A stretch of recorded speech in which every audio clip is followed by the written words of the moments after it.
Você sobreviveria? Como seria estar no naufrágio do Titanic nos dias de hoje? Se o Titanic afundasse hoje, você sobreviveria?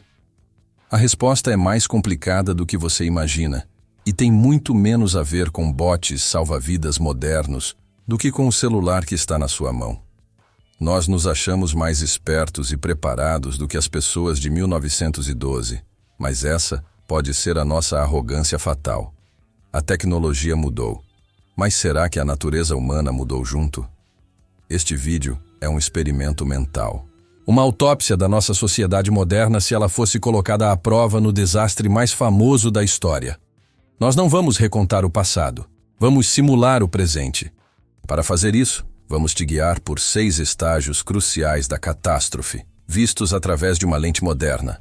A fé cega na nossa tecnologia, a negação e os memes após o impacto, a nova hierarquia do caos na evacuação, a paralisia causada pelo excesso de informação, a luta primitiva pela vida quando toda a tecnologia falha e, finalmente, o inevitável espetáculo midiático do resgate. Em cada etapa, a pergunta será direta: o que você faria? E quero que você já comece a participar. Comente aqui embaixo qual seria a sua primeira, honesta, reação ao sentir o impacto. E se você está pronto para descobrir se essa reação te salvaria, já se inscreva no canal e ative as notificações, porque a simulação começa agora. É fascinante e um tanto assustador observar como a humanidade tem uma tendência teimosa, quase cíclica, de se apaixonar pelas próprias criações. Não é um amor qualquer, é uma devoção cega, uma fé inabalável que nos leva a declarar nossas invenções como perfeitas, como definitivas, como deuses de aço e de código. Em 1912, essa paixão era forjada em metal, rebitada em placas gigantescas que formavam o casco reluzente do Titanic. Ele não era apenas um navio, era uma declaração. Era o homem industrial gritando para os céus e para os mares que a natureza, com seu caos e suas fúrias, havia sido finalmente domada. A própria ideia de seu fracasso não era apenas improvável, soava como uma heresia, uma blasfêmia contra o progresso. A palavra insubmergível não foi um mero adjetivo de marketing, foi o batismo de uma nova religião, a religião da certeza tecnológica. Nos dias atuais, essa mesma fé cega apenas trocou de endereço, de congregação. Ela não mora mais nos estaleiros barulhentos da Irlanda, mas sim nos servidores silenciosos e refrigerados do Vale do Silício. Nossa devoção se voltou para os algoritmos que preveem nossos desejos, para as inteligências artificiais que prometem otimizar nossas vidas e para os sistemas financeiros que sustentam a economia global. Acreditamos neles com o mesmo fervor, com a mesma certeza perigosa de que, desta vez, construímos algo que não pode falhar. Essa arrogância de achar que um sistema é grande demais para quebrar é um eco direto, uma assombração que a história insiste em nos trazer de volta. A crise financeira de 2008 foi, em sua essência, a mesmíssima história do Titanic, só que encenada com ternos caros e gráficos complexos em Wall Street. Os derivativos de crédito e os títulos hipotecários suprime eram as comportas estanques do sistema, peças de uma engenharia financeira supostamente genial, projetada para isolar qualquer risco. Os economistas e banqueiros, tal como os engenheiros navais de Belfast, garantiam com uma confiança inabalável que o sistema era robusto, que os riscos eram calculados e contidos. E todos nós, passageiros dessa economia global, dançamos no salão de festas, acreditando que a música jamais pararia. A crença de que os grandes bancos eram inabaláveis espelha com perfeição a confiança cega depositada no navio insubmergível. Nos dias atuais, esse mesmo roteiro se repete de forma ainda mais íntima e pessoal. Entregamos voluntariamente nossos segredos, nossas rotinas, nossas memórias mais preciosas e até nossa localização em tempo real para um punhado de gigantes da tecnologia. Fazemos isso convencidos de que a fortaleza digital que guarda o âmago de nossas vidas é impenetrável, que o contrato que aceitamos sem ler é uma garantia de segurança. A soberba é exatamente a mesma. Ela apenas se modernizou, tornou-se mais sutil, mais integrada ao nosso cotidiano. Isso tudo nos força a uma reflexão desconfortável, quase íntima, sobre o nosso próprio comportamento. A bordo de qualquer maravilha tecnológica, seja o Titanic em sua viagem inaugural ou um moderno Airbus A380 cruzando o Atlântico, a reação da vasta maioria das pessoas é a mesma: entregar-se ao conforto, à festa, à distração digital. O ritual se repete em cada voo. O comissário de bordo inicia a demonstração dos procedimentos de segurança e, instantaneamente, um véu de indiferença coletiva cobre os passageiros. Olhares se desviam para as telas dos celulares, fones de ouvido são ajustados, conversas paralelas continuam. Pouquíssimos são aqueles que pausam para, de fato, prestar atenção, para ler o manual de segurança no bolso do assento à frente. Existe essa confiança implícita, quase infantil, de que alguém mais inteligente, um engenheiro anônimo, um programador genial, já pensou em todas as contingências por nós. Delegamos nossa segurança, nossa sobrevivência, a um sistema invisível em que fomos ensinados a confiar sem questionar. E essa vulnerabilidade coletiva é, na maior parte do tempo, inofensiva e até agradável. É o que nos permite relaxar e aproveitar a viagem.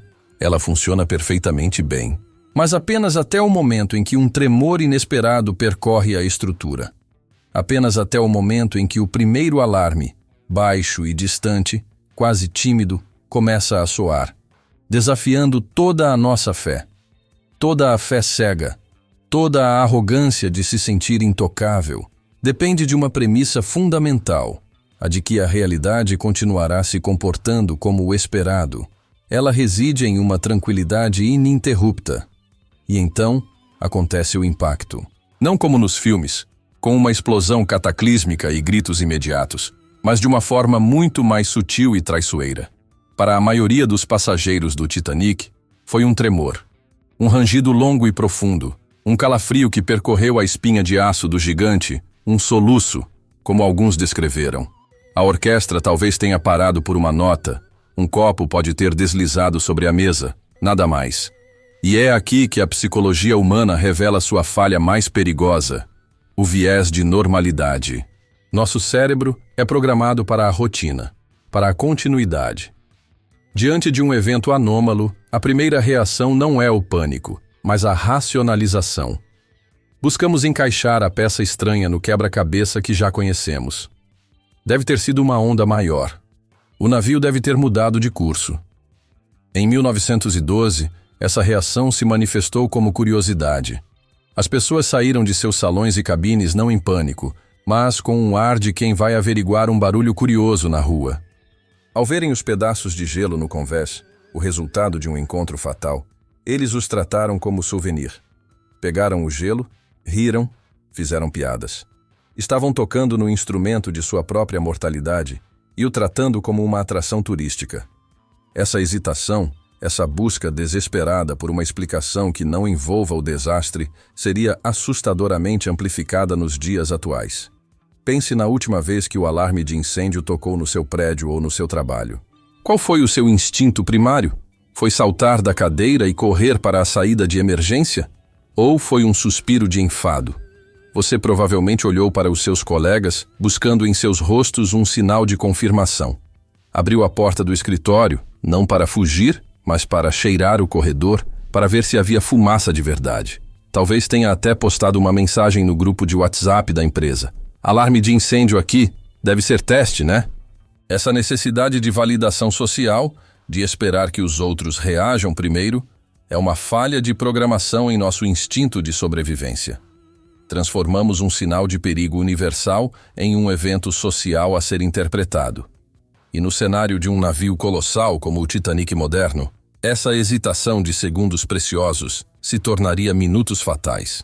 A descrença seria a reação padrão, porque a alternativa, acreditar que a maravilha da engenharia em que você está flutuando está, de fato, em perigo mortal, é simplesmente grande demais, aterrorizante demais para ser processada de imediato. A mente se recusa a aceitar. Em vez de pânico, o que teríamos nos dias atuais seria uma avalanche de conteúdo. O impacto não geraria um grito, mas 1 milhão de uploads simultâneos. Antes que a tripulação pudesse fazer um anúncio oficial, o T1KT0K já estaria inundado com vídeos de passageiros mostrando os copos tremendo, com a legenda "O Titanic 2.0 tomou um susto kkkkkk". Memes do navio tropeçando no gelo se espalhariam como fogo em grupos de WhatsApp. Um influenciador a bordo faria uma live no Instagram com um ar de falsa preocupação dizendo: "Gente, não sei o que está rolando, mas o navio deu uma tremidinha aqui, vou manter vocês atualizados." Enquanto no fundo, o seu objetivo real seria o engajamento gerado pela crise iminente. As pessoas estariam mais preocupadas em registrar o evento do que em entender o seu significado. A anomalia seria transformada instantaneamente em entretenimento, e essa camada de ironia e distração digital serviria como um poderoso anestésico contra o medo. Cada meme, cada piada, cada postagem tranquilizadora reforçaria o viés de normalidade coletivo, tornando ainda mais difícil para qualquer um levar a sério os primeiros sinais de que algo estava terrivelmente errado. E o perigo real não seria o gelo, mas o tempo perdido, a urgência afogada em um mar de notificações. E essa negação confortável só se quebra quando a realidade se impõe de uma forma que não pode mais ser ignorada, quando a inclinação do chão se torna inconfundível. No momento em que o viés de normalidade se estilhaça contra a realidade fria de um convés inclinado, a segunda fase do desastre tem início. A negação coletiva dá lugar a um pânico individual e desesperado. É a hora da evacuação. E é aqui que a fina camada de civilidade que nos une em tempos de paz se rasga, revelando as hierarquias brutais que sempre existiram sob a superfície. Em 1912, no Titanic, essa hierarquia era cruelmente simples e explícita. Chamava-se classe social. A frase imortalizada, "mulheres e crianças primeiro", era, na prática, "mulheres e crianças da primeira classe primeiro". Para muitos passageiros da terceira classe, o labirinto de corredores e, em alguns casos, portões trancados, transformou seu bilhete mais barato em uma sentença de morte.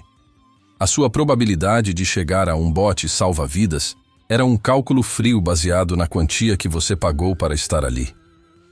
Olhamos para isso hoje com um certo horror e uma ponta de superioridade, como se tivéssemos evoluído para além de um sistema tão abertamente injusto. Mas a verdade é que a hierarquia não desapareceu nos dias atuais. Ela apenas se tornou mais complexa, mais sinuosa. Ela se disfarçou. Imagine a cena não em 1912, mas em 2025. A estrutura de classes não é mais apenas sobre berço ou dinheiro antigo. É sobre status, acesso e, acima de tudo, influência. A experiência seria assustadoramente parecida com a de um festival de música que deu terrivelmente errado, como o infame Fire Festival. A bordo deste moderno Titanic, haveria a área Premium, as cabines de luxo, o acesso VIP. A tripulação, treinada por meses para oferecer um serviço impecável e prioritário a esses passageiros, continuaria a agir por instinto? Em meio ao caos, eles naturalmente gravitariam em torno daqueles que foram condicionados a servir, oferecendo-lhes as primeiras informações, a primeira escolta para os botes. O passageiro com a pulseira Platinum sentiria por direito que sua evacuação deveria ser mais tranquila, mais organizada. E então, temos o fator mais volátil e imprevisível dos dias atuais, o influenciador digital.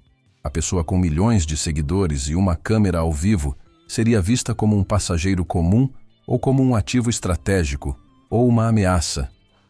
Um oficial poderia dar-lhe prioridade, pensando em usar sua plataforma para transmitir uma mensagem de calma. Ou, mais provável, o próprio influenciador, condicionado a ver o mundo através da lente do conteúdo, veria a tragédia não como uma luta pela vida, mas como a história definitiva, o ápice de sua carreira, e desobedeceria ordens para obter as imagens mais dramáticas, o acesso mais exclusivo ao epicentro do desastre. Essa nova dinâmica social criaria um pandemônio de prioridades conflitantes. Enquanto a tripulação tentaria seguir um protocolo de emergência já inadequado, eles seriam bombardeados por essas novas variáveis.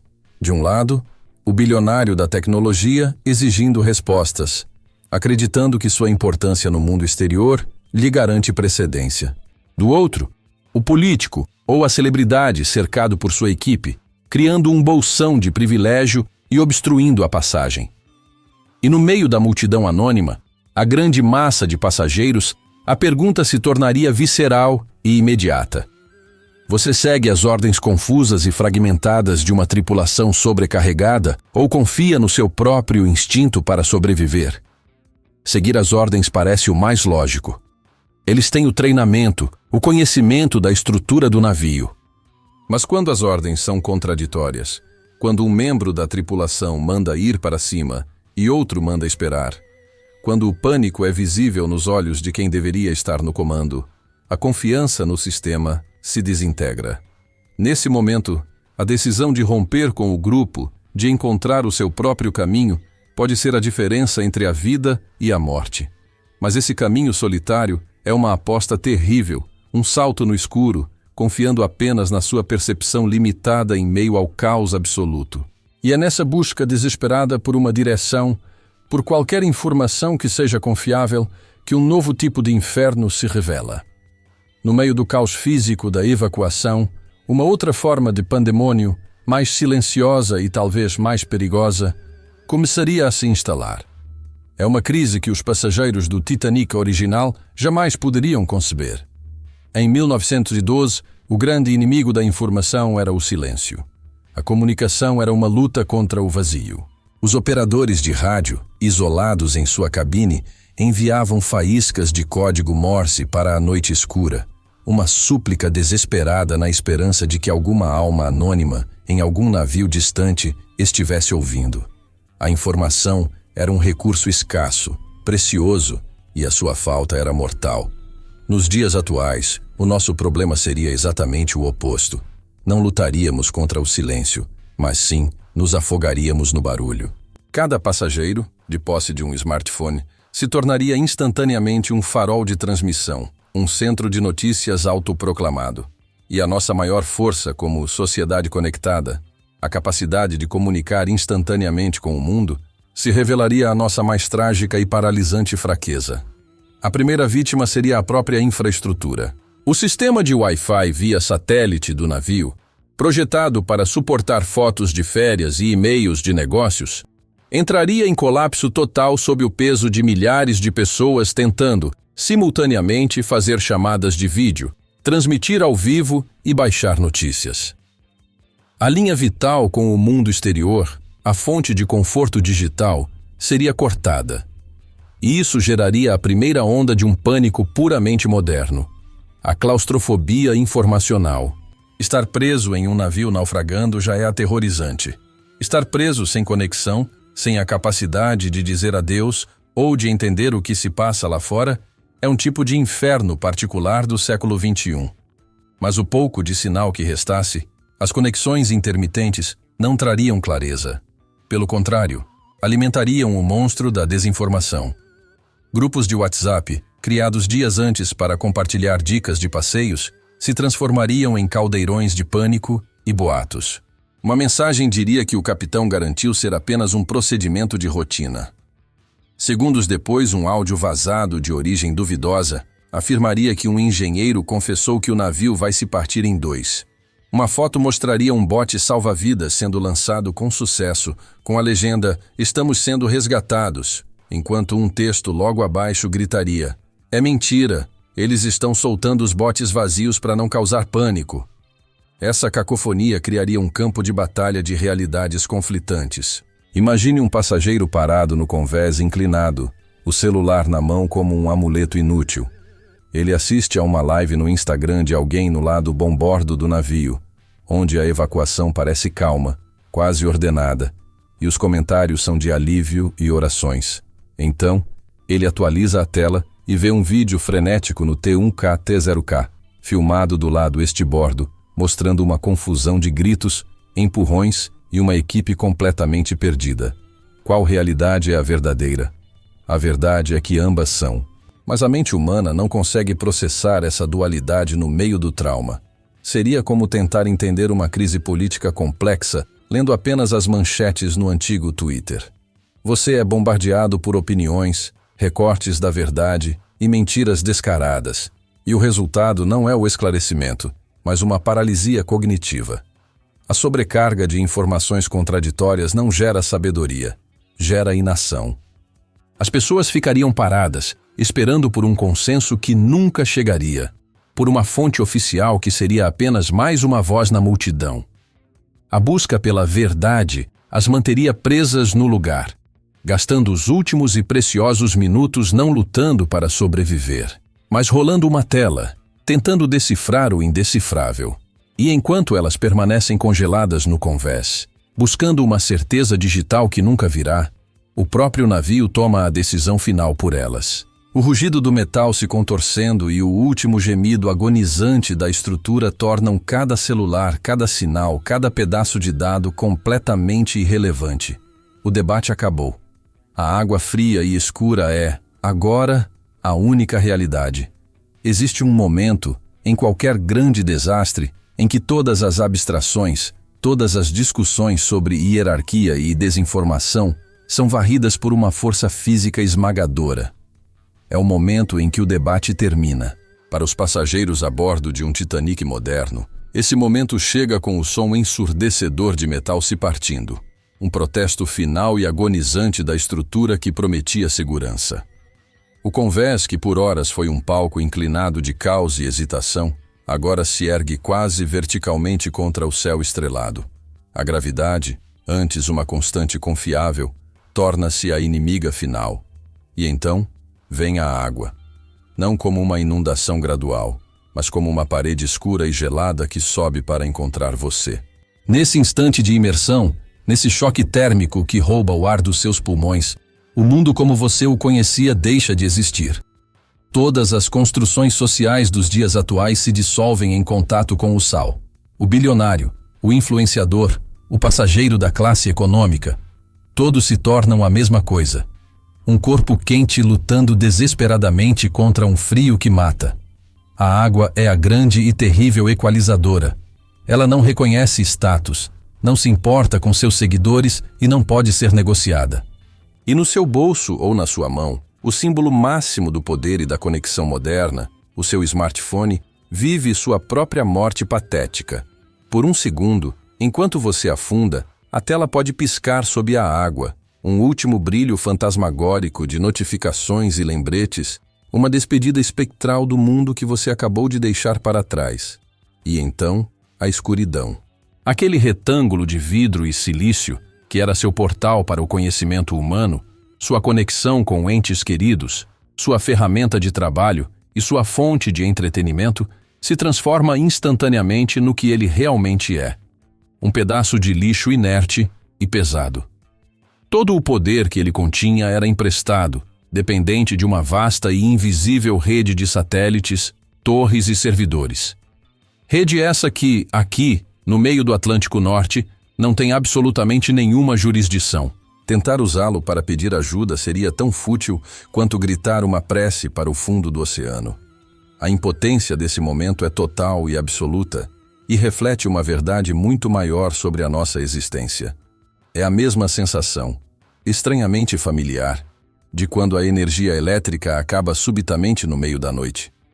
Em um instante, sua casa, antes um ambiente inteligente, familiar e controlado, se transforma em um lugar estranho, hostil e cheio de obstáculos invisíveis. O silêncio é a primeira coisa que te assusta. A ausência do zumbido da geladeira, do ar-condicionado, dos aparelhos em stand-by.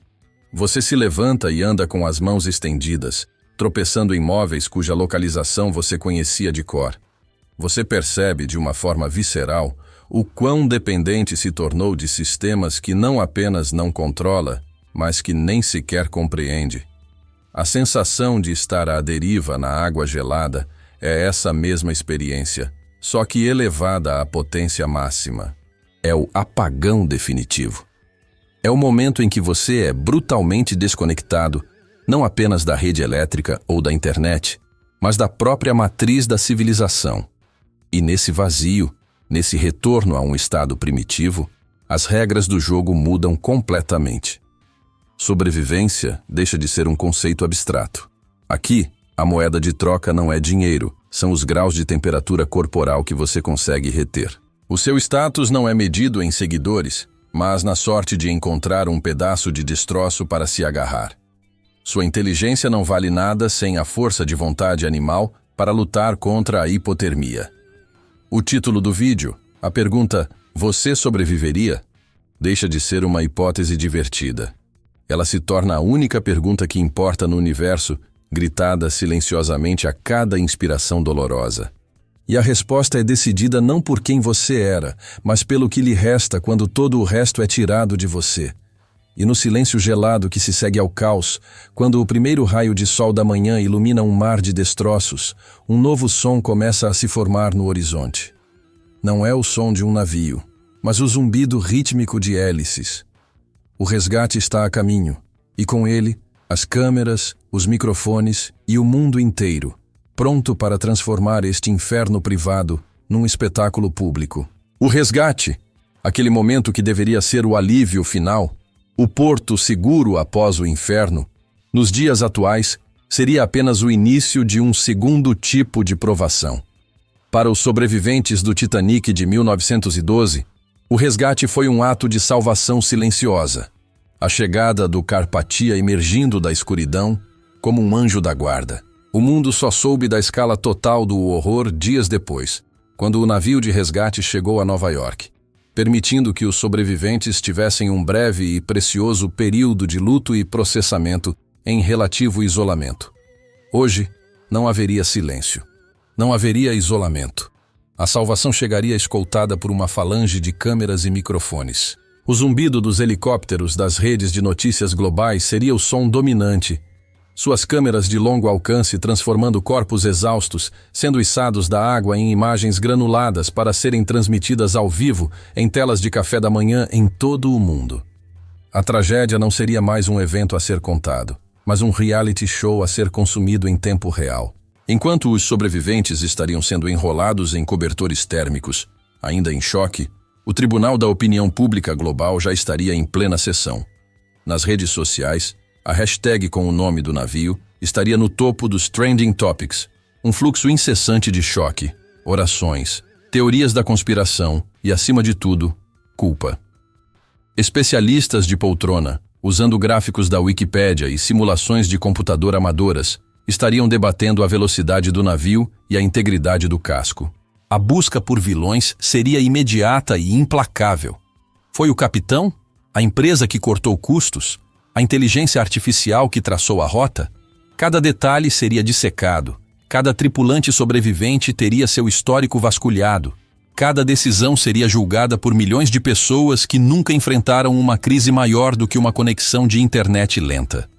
A dor das famílias, em vez de ser respeitada, seria invadida por um tsunami de solidariedade performática e curiosidade mórbida. Campanhas de doação via Pix surgiriam com QR Codes nas telas dos telejornais, transformando o luto em uma transação, uma forma de participação passiva no espetáculo da dor alheia. E os próprios sobreviventes se tornariam, contra a sua vontade, a mercadoria mais quente do mercado de mídia. Antes mesmo de pisarem em terra firme, seus agentes, ou agentes que se materializariam para representá-los, estariam em uma guerra de lances pelos direitos de suas histórias. A primeira entrevista exclusiva, concedida no convés do navio de resgate, com o olhar ainda perdido no horizonte, valeria milhões. Os fragmentos de vídeo recuperados dos celulares encontrados nos destroços, os últimos momentos de pânico, as despedidas gravadas às pressas, seriam tratados não como relíquias sagradas de vidas perdidas, mas como found footage de valor inestimável. A linha entre jornalismo e exploração se tornaria invisível. A necessidade de processar o trauma seria atropelada pela demanda incessante por conteúdo. E, inevitavelmente, em menos de 6 meses, a tragédia seria adquirida por um grande serviço de streaming. O inferno pessoal de centenas de pessoas seria roteirizado, elenco seria escolhido e o desastre seria recriado com precisão digital, embalado em 8 episódios e lançado globalmente.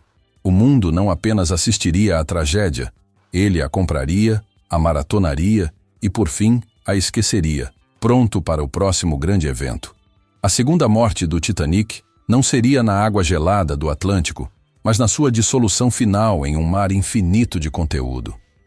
Então, ao fim deste nosso experimento mental, a que conclusão chegamos?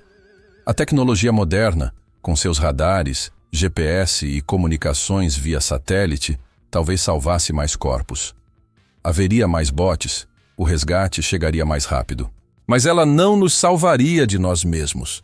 Não nos salvaria da nossa arrogância inicial, da nossa hesitação em acreditar no pior, da nossa paralisia diante do excesso de informação, do nosso pânico caótico e, talvez o mais revelador, da nossa necessidade insaciável de transformar até a mais profunda tragédia em um espetáculo a ser consumido. O Titanic nunca foi de fato uma lição sobre engenharia naval. Ele é, e sempre será, um espelho. Em 1912, ele refletiu a arrogância de uma era industrial que se achava maior que a natureza. Hoje, esse mesmo espelho reflete a nossa arrogância. A crença perigosa de que a nossa conectividade, nossos dados e nossa tecnologia nos tornaram imunes às velhas e conhecidas falhas da natureza humana. Mas a verdade, desconfortável e atemporal, é que quando as luzes se apagam e os sistemas falham, todos nós estamos sozinhos na mesma água gelada. Essa foi a minha análise, mas agora eu quero saber a sua. De todas as etapas que exploramos, qual delas você acha que seria a mais perigosa e desafiadora nos dias atuais? A negação inicial ou a paralisia da desinformação? Deixe sua opinião sincera aqui nos comentários. Vamos continuar essa conversa. E claro, se esse tipo de análise profunda te interessa e te faz questionar o mundo, considere se inscrever no canal e ativar as notificações, porque é isso que fazemos por aqui.